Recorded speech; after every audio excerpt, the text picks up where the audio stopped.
Hi students, welcome to my welcome to my new video, है ना। इस नए वीडियो में देखिए मैंने क्या बताया आपको। इस नए वीडियो में मैंने आपको बता रहा था क्यूरीज बेस लॉ। ठीक है, क्यूरी बेस लॉ से रिलेटेड कुछ और चीजें को हम लोग समझते हैं। जो क्रिटिकल क्यूरी टेम्परेचर या क्यूरी पॉइंट जो हमने बताया था वो क्या होता है, कांस्टेंट नहीं होती। कांस्टेंट नहीं होती, वो कांस्टेंट होती है लेकिन वो पार्टिकुलर सब्सटेंस के ऊपर डिपेंड करता है। पार्टिकुलर सब्सटेंस का नेचर कैसा है उसके ऊपर डिपेंड करता है। ठीक है, तो टीसी जो है जिसे हम क्यूरी पॉइंट कहते हैं, क्यूरी टेम्परेचर कहते हैं, वो उस मटेरियल के ही ऊपर डिपेंड करता है। वो उसी मटेरियल के लिए कांस्टेंट है। बाद बाकी वेरिएबल चीजें हैं। टेम्परेचर है, टेम्परेचर जानते ही हो वेरिएबल चीज होती है ना, कांस्टेंट नहीं है। लेकिन अलग अलग मटेरियल के लिए ये क्यूरी पॉइंट, क्यूरी टेम्परेचर अलग अलग है। जैसे कोबाल्ट 1394 केल्विन, कोबाल्ट देखिए 1394 kelvin, nickel 631 kelvin, gadolinium 317 kelvin और फेरस ऑक्साइड ये कितना है, या फेरिक ऑक्साइड जो कुछ भी है Fe2O3 893 केल्विन के पास इसका क्या होता है, क्यूरी टेम्परेचर है, क्यूरी पॉइंट। ठीक है, ये सब चीज देख लीजिए आप। चलिए, तो फेरोमैग्नेटिक सब्सटेंसेस के ऊपर हम लोग पढ़ते हैं, जानते हैं और भी जानेंगे। लेकिन उसको जानने से पहले जो हमने डिस्कस किया था कि अगर आपने फेरोमैग्नेटिक सब्सटेंस का टेम्परेचर को बढ़ाया, अगर फेरोमैग्नेटिक सब्सटेंस को गर्म किया, टेम्परेचर उसकी हाई की, तो टेम्परेचर हाई करने से होगा ये कि वो अपना फेरोमैग्नेटिक प्रॉपर्टी लूज कर जाएगा। तो क्या करेगा, अपनी फेरोमैग्नेटिक प्रॉपर्टी को लूज करेगा और वो पैरामैग्नेटिक हो जाएगा। वो क्या हो जाएगा, फिर पैरामैग्नेटिक हो जाएगा। और ये जो रीजन मैंने बताया आपको, ये पैरामैग्नेटिक रीजन है ना। ये इस तरह से देखिए, पैरामैग्नेटिक 1 बाई मैग्नेटिक ससेप्टिबिलिटी, ये हमने बताया वर्सेस टेम्परेचर टी। तो ग्राफ स्ट्रेट लाइन का आ रहा है, तो जो कुछ भी आ रहा है ये critical temperature, sorry Curie temperature जिसको हम कहते हैं, इसके बाद जिसे हम टीसी भी कह सकते हैं, इसको आप टीसी कहो, है ना। ये टीसी है, टीसी से ज्यादा, टीसी इस वैल्यू से ज्यादा अगर टेम्परेचर को हम बढ़ाते हैं तो वो सब्सटेंस फेरोमैग्नेटिक नहीं रहता। वो सब्सटेंस फेरोमैग्नेटिक नहीं होता है, वो सब्सटेंस पैरामैग्नेटिक हो जाता है। याद रखिएगा इस चीज को कि अगर फेरोमैग्नेटिक सब्सटेंस के टेम्परेचर को एक पार्टिकुलर टेम्परेचर टीसी तक लाया तब तो फेरोमैग्नेटिक सब्सटेंस है। लेकिन इसके पार अगर हम चले गए, इसके पार अगर हम चले गए तो फिर वो पैरामैग्नेटिक सब्सटेंस बन जाती है। जो हमने ग्राफ बताया 1/x 1 अपॉन मैग्नेटिक ससेप्टिबिलिटी का ग्राफ हमने स्ट्रेट लाइन के द्वारा दिखाया आपको। सी हियर द ग्राफ, ये पैरामैग्नेटिक है रीजन और ये क्या है, फेरोमैग्नेटिक का रीजन। ठीक है, तो पैरामैग्नेटिक को हम दिखा रहे हैं सिंपली, यहाँ पर सिर्फ पैरामैग्नेटिक को दिखा रहे हैं और कुछ नहीं कर रहे हैं यहाँ पर कि टेम्परेचर टीसी से ज्यादा अगर वैल्यू आ रहा है तो क्या बन जाता है, पैरामैग्नेटिक सब्सटेंस बन जाता है। ठीक है, चलिए, फेरोमैग्नेटिक प्रॉपर्टी लूज कर जाती है, धीरे धीरे लूज करना शुरू कर देता है, क्योंकि इससे पहले बताया मैंने टेम्परेचर जो है, हाई टेम्परेचर फेरोमैग्नेटिक सब्सटेंस के सेहत के लिए सही नहीं है। ठीक है, उसका सेहत खराब करके पैरामैग्नेटिक बना देगा। चलिए आगे चलते हैं। ये फेरोमैग्नेटिक सब्सटेंसेस हैं, उसके बारे में बहुत सारा चीज आपने सुना होगा, जाना होगा। एक ये भी चीज जान लीजिए, they are strongly attracted by the magnetizing field. Strongly attracted by magnetizing field, या दूसरा डिफिनेशन आप ये समझो, दो substances which are strongly attracted by the magnet. Strongly attracted, strong मतलब स्ट्रांगेस्ट समझ लो, स्ट्रांगली स्ट्रांगेस्ट सबसे ज्यादा, डायमैग्नेटिक, पैरामैग्नेटिक, फेरोमैग्नेटिक। तो फेरोमैग्नेटिक सबसे ज्यादा अट्रैक्ट हो जाते हैं मैग्नेटाइजिंग फील्ड से या मैग्नेट से। ठीक है, तो अगर हमने फेरोमैग्नेटिक सब्सटेंस को नॉन यूनिफॉर्म मैग्नेटिक फील्ड में रखा तो कहानी क्या होगी। अगर हमने फेरोमैग्नेटिक सब्सटेंस को नॉन यूनिफॉर्म मैग्नेटिक फील्ड में रखा तो क्या होगा, इस तरह के फेरोमैग्नेटिक सब्सटेंसेस पोल पे चिपक जाते हैं, स्टिक हो जाते हैं। ठीक है, जो नॉन यूनिफॉर्म मैग्नेटिक फील्ड में हमने फेरोमैग्नेटिक सब्सटेंस को रखेंगे तो क्या होंगे, पोल्स की तरफ चिपक जाएंगे, चिपक जाते हैं, क्योंकि पोल्स के पास मैक्सिमम मैग्नेटिक फील्ड होती है। जो आप पोल्स रखते हैं उसके पास क्या होती है, मैक्सिमम मैग्नेटिक फील्ड होती है। समझ में आ रही है, तो मैक्सिमम मैग्नेटिक फील्ड जहां पे होगी वहां पे फेरोमैग्नेटिक सब्सटेंस आराम से जाके चिपक जाते हैं। ठीक है, वहां आराम से चिपक जाते हैं। चलिए, ये बातें आपके समझ में आ गई, मैंने डिफिनेशन ही बता दिया। अब चलते हैं रिलेटिव परमेबिलिटी, म्यू आर। ये म्यू आर क्या है भाई, रिलेटिव परमेबिलिटी ऑफ सबस्टांसेस, जो भी मैग्नेटिक सबस्टांसेस हैं, अभी हम लोग फेरोमैग्नेटिक सबस्टांसेस के बारे में पढ़ रहे हैं। तो ये जो हमने बताया mu R, this is relative permeability of ferromagnetic substances, mu R that is equal to mu by mu naught. ये म्यू बाय म्यू नॉट जो है उसकी वैल्यू 10⁻³ से लेकर 10⁵ तक है। आखिर ऐसा क्यों आ रहा है? क्योंकि म्यू आर को हम लोग क्या लिखते हैं, 1 प्लस मैग्नेटिक ससेप्टिलिटी, 1 प्लस मैग्नेटिक ससेप्टिलिटी। तो मैग्नेटिक ससेप्टिलिटी पॉजिटिव ही होता है और काफी लार्ज होती है किन सबस्टांसेस के लिए, जो फेरोमैग्नेटिक सबस्टांसेस हैं उनके लिए। किन सबस्टांसेस के लिए, जो फेरोमैग्नेटिक सबस्टांसेस हैं उनके लिए 1 प्लस एक्स, इस तरह से हम लोग देखते हैं। तो चलिए ये सब बातें मैंने आपको बता दिया कि इसकी वैल्यू क्या होती है, 1 प्लस एक्स की वैल्यू क्या होगी, वेरी वेरी लार्ज। ये क्या होगी, वेरी वेरी लार्ज। तो चलिए ग्राफ ड्रॉ करते हैं, magnetic permeability, magnetic relative permeability और magnetic susceptibility versus magnetic intensity. Magnetic intensity या मैग्नेटाइजिंग फील्ड, इस दोनों के वर्सेस हम लोग ग्राफ ड्रॉ करते हैं, ठीक है। तो अगर हमने ग्राफ ड्रॉ किया तो कुछ इस तरह से ग्राफ आएगा। पहले एक पार्टिकुलर पॉइंट पे जैसे जैसे हम मैग्नेटाइजिंग फील्ड को बढ़ाते हैं वैसे वैसे इसकी वैल्यू भी क्या हो रही है, बहुत तेजी से बढ़ रही है।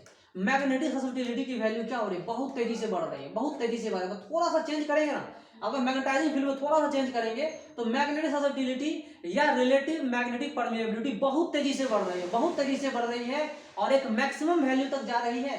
देखिए यहाँ पर मैक्सिमम वैल्यू, एक्स की मैक्सिमम वैल्यू, मैग्नेटिक ससेप्टिबिलिटी की एक मैक्सिमम वैल्यू आती है। फिर क्या करते हैं, जैसे जैसे हम मैग्नेटिक इंटेंसिटी को या मैग्नेटाइजिंग फील्ड को और हम बढ़ाते हैं और स्ट्रॉन्गर बनाते हैं और उनकी वैल्यू हम बढ़ाएंगे तो धीरे धीरे मैग्नेटिक ससेप्टिबिलिटी की वैल्यू क्या हो रही है, घटते हुए जा रही है और घटता हुआ चला जाएगा और घटता हुआ चला जाएगा। तो ये हमने इस तरह से बताया एक्सप्लेनेशन। कभी आपको ग्राफ पूछेगा, इस ग्राफ को याद कर लीजिएगा, समझ लीजिएगा, बेसिक प्रॉपर्टी है। पहले क्या हो रहा है, ये थोड़ा सा मैग्नेटाइजिंग फील्ड चेंज किया तो मैग्नेटिक ससेप्टिबिलिटी बहुत तेजी से बढ़ रही है या मैग्नेटिक परमिएबिलिटी बहुत तेजी से बढ़ रही है। फिर इसको और हमने बढ़ाया मैक्सिमम के बाद तो धीरे धीरे ये क्या हो रही है, घटते हुए जा रही है। ये मैग्नेटिक ससेप्टिबिलिटी घटते हुए जा रही है, ये क्या हो रही है, बढ़ते हुए जा रही है। ठीक है, आगे चलते हैं। कुछ एग्जांपल्स ऐसा बताइए जो फेरोमैग्नेटिक सबस्टांसेस होते हैं।